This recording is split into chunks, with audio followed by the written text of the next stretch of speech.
This is my patient, Mr. Jayan Raghu.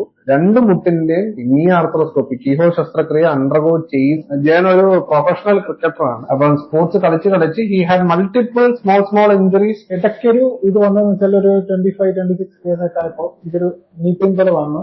Right നീയിൽ കൂടുതൽ force ഇടാതെ left നീ കൊണ്ട് ഉള്ള പ്രവർത്തികൾ ബോൾ ചെയ്യുമ്പോഴായാലും നമ്മൾ ഈ കാലിലാണ് ലാൻഡ് ചെയ്യുന്നത്. റൈറ്റ് ഹാൻഡ് ബോളിംഗ് ആണ് ചെയ്യുന്നത്. ഫുൾ ലാൻഡ് ചെയ്യുന്ന ജമ്പ് വരുന്ന എല്ലാം ഈ കാലിലാണ്. അപ്പൊ നമ്മൾ ഓടുന്നതാണെങ്കിലും കൂടുതൽ സ്ട്രെയിൻ ഈ കാലിന് ഓട്ടോമാറ്റിക്കലി ബോഡി അങ്ങനെ കാരണം ഇവിടെ പിന്നെ രണ്ട് കാലം നല്ല പെയിൻ ബുദ്ധിമുട്ട് ഒരേ സമയം രണ്ട് കാലം പെയിൻ വന്നു. ഒട്ടും സഹിക്കാൻ വയ്യാതായപ്പോ ഞാൻ ഇമ്പോർട്ടന്റ് മാച്ചസ് മാത്രമാക്കി ഒതുക്കിയിട്ട് പിന്നെ ബേസിക്കലി അൺഹാപ്പി ആയിട്ടുള്ള ഒരു സ്പോർട്സ് ലൈഫാണ് 25-ൽ തുടങ്ങിയ റൈറ്റ് നീ പെയിൻ. റൈറ്റ് നൗ 34 അല്ലെ, ഒരു ഓൾമോസ്റ്റ് ഒരു 9 years കൊണ്ട് ലാസ്റ്റ് ഒരു 1 yearന്റെ അകത്ത് ഇത്രയും വേഴ്സണായി. ഞാനെന്ന് വെച്ചാൽ ബൗണ്ടറിയിലൊക്കെ ഫീൽ ചെയ്യുന്ന പ്ലെയർ. കാരണം എനിക്ക് ഹൈറ്റ് ഉണ്ട്, അത്ലറ്റിക് ചാടിയെടുക്കാൻ, പിന്നെ അതുപോലെ റണ്ണിങ് ക്യാച്ചസ് ഓടിപ്പോയൊക്കെ കവർ ചെയ്തിട്ട് പഴയതുപോലെ ഇങ്ങനെ കളിക്കാൻ പറ്റുന്നില്ല എന്നായപ്പോ പിന്നെ വന്നു. എനിക്ക് ഏറ്റവും ഇഷ്ടപ്പെട്ടെന്ന് പറഞ്ഞാല് ആ ഒരു പോസിറ്റീവ് ഇത് വന്നതെന്ന് വെച്ചാല് എന്നോട് ഫസ്റ്റ് ഡോക്ടർ വെച്ച് നിനക്ക് എന്താ വേണ്ടത് അതാണ് എനിക്ക് ആ ആറ്റിറ്റ്യൂഡ് ഭയങ്കര ഇഷ്ടപ്പെട്ടു. എനിക്ക് ഇനിയും കളിക്കാൻ ഇറങ്ങണം പഴയതുപോലെ.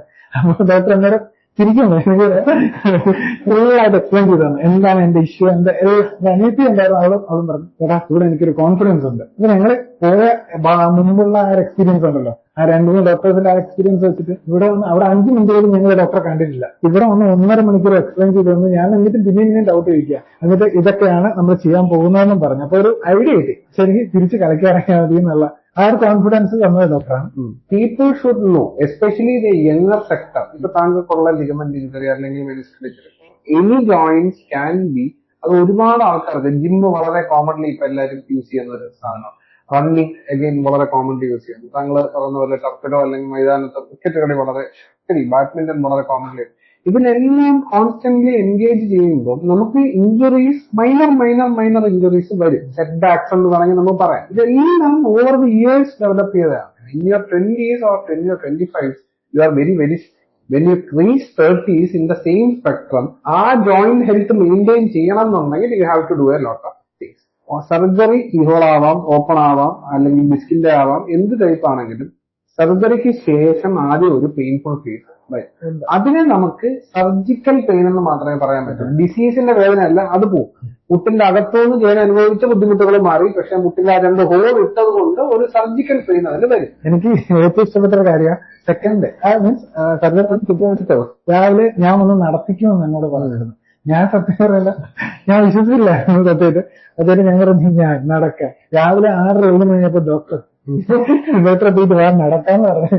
എക്സസൈസ് ചെയ്യിപ്പിച്ച് കുറച്ച് ഇതൊക്കെ ഉണ്ടായിരുന്നു. കഴിഞ്ഞിട്ട് ഇറങ്ങ മറ്റേ വാക്കർ വന്നിട്ട് നടക്കാന്ന് പറഞ്ഞ് എന്നെ വിളിച്ചെടുത്തി. അപ്പൊ നടന്ന് കുറച്ച് കഴിഞ്ഞപ്പോ ഡോക്ടർ ആ ഒരു കോൺഫിഡൻസ് കൈ കഴിഞ്ഞിട്ടുണ്ടായിരുന്നു. വാക്കർ മാറ്റിയിട്ട് എന്നെ കൊണ്ട് നടത്തിച്ചു. നമുക്കൊരു ഡൗട്ട് തോന്നും, പക്ഷെ നമ്മൾ ആ ഡോക്ടറിനെ ട്രസ്റ്റ് ചെയ്താൽ എനിക്ക് ആ ഒരു ട്രസ്റ്റിന്റെ പുറത്താണ് ഞാൻ ഇറങ്ങി നടന്നത്. ചോദിക്കുന്നത് റീജനറേഷൻ തെറാപ്പി ഓപ്പറേഷൻ ഇല്ലാതെ ഒഴിവാക്കാൻ ഉള്ള തെറാപ്പിയാണോ ഡോക്ടർ? റീജനറേഷൻ തെറാപ്പി ഓപ്പറേഷന് മുന്നേയും ഓപ്പറേഷന് ശേഷവും ഓപ്പറേഷൻ ഒഴിവാക്കാനുമായി നമുക്ക് ചെയ്യാം. താങ്കളുടെ കേസിൽ പറഞ്ഞതുപോലെ ഇപ്പൊ ജയൻ എന്നുള്ള പേഷ്യന്റിനെ വെച്ച് പറയുകയാണെങ്കിൽ he is undergoing post regeneration. ഓപ്പറേഷന് ശേഷം ആ ഡാമേജ് ഉള്ള സെൽസിനെ നമ്മൾ റിപ്പയർ ചെയ്തത് ഹീലിംഗ് വളരെ ഫാസ്റ്റ് ആക്കാൻ, because he's an pro athlete and പുള്ളിക്ക് അത്ലറ്റിക്സിലോട്ട് ഞാൻ ജനറൽ കൊടുത്ത പ്രോമിസ് 1.5 മാസത്തിൽ ജയന്റെ ടർഫിലേക്ക് കളിക്കാനുള്ള ടർഫിലേക്ക് ജയൻ തിരിച്ച് പോകും. ഇതിന്റെ പേരാണ് സെൽ റിപ്പയർ റീജനറേഷൻ തെറാപ്പി എന്ന് പറയുന്നത്. നമ്മളൊരു സർജറി അല്ലെങ്കിൽ സർജറി ഇല്ലാതെ ഒരു ജോയിന്റിന് മിനിമൽ ബയോമാഗ്നറ്റിക് റേഡിയേഷൻസിന് എക്സ്പോർട്ട് ചെയ്യുന്ന ഒരു വിധമാണ്. ഒരു വിധത്തിൽ വേണമെങ്കിൽ ഫോക്കസ്ഡ് MRI എന്ന് വേണമെങ്കിൽ നമുക്ക് പറയാം. Rearrangement of ions, electrons and micronutrients inside the joint and joint fluid or muscles also inside the blood vessels also റീജനറേഷനിൽ ഒത്തിരി ഹെൽപ്പ് ചെയ്യുന്നുള്ളതാണ് വരുന്നത്. അതാണ് ഈ ഒരു ഇതിന്റെ ഷോർട്ട് സമ്മറി എന്ന് പറയാൻ പറ്റുന്നത്.